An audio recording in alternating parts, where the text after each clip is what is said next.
Hi అండి. నేను ఈరోజు మా ఇంట్లో ఉన్న తెల్ల జిల్లేడు చెట్టు గురించి చెప్తానండి మీకు. ఇదిగోండి కనిపించేది తెల్ల జిల్లేడు చెట్టు అండి. అదిగోండి దాన్ని తెల్ల జిల్లేడు చెట్టు కాయ. ఈ చెట్టు అంటే సూర్యుడికి ఇష్టం అండి. ఈ చెట్టులో గణపతి ఉంటాడని అంటుంటారు.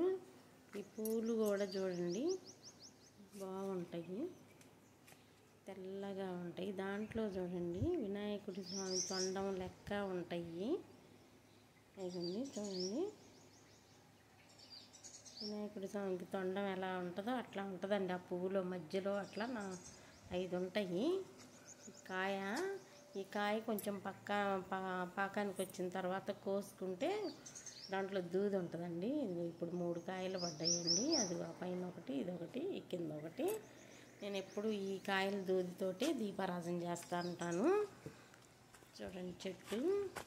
ఈ చెట్టులో కూడా ఏరులో కూడా గణపయ్య స్వామి ఉంటాడంటారు.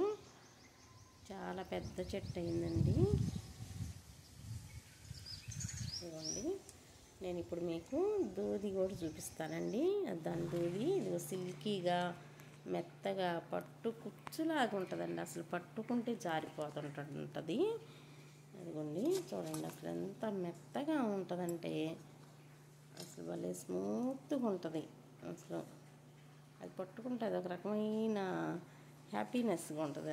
ఆ మెత్తదనానికి ఎంత మెత్తగా ఉంటుంది. అదిగోండి దాని గింజలు అట్లా ఉంటాయి.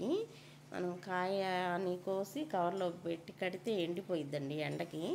ఎండిన తర్వాత ఇదిలిస్తే గింజలు ఊడి వస్తాయి. గింజలు తీసి దూదిని శుభ్రం చేసుకొని పెట్టుకొని మనం దీపారాధన వాడుకోవచ్చండి. నేను 4-5 సంవత్సరాలుగా చాలా సంవత్సరాల నుంచే ఆ దూదితోనే దీపారాధన చేస్తాను. అదిగోండి కొన్ని కాయలు వచ్చేసరికి మళ్ళీ ఆ దూది అయిపోయేసరికి మళ్ళీ దూది వస్తుంటుంది. దూది కూడా చాలా మంచిగా ఉంటుందండి. చేస్తే చాలా మంచిదంట ఆ దూదితో దీపారాధన చేసుకుంటే.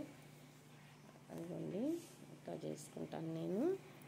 తెల్ల జిల్లేడు చెట్టు చాలా మంచిదండి, గణపతికి ప్రత్యేక.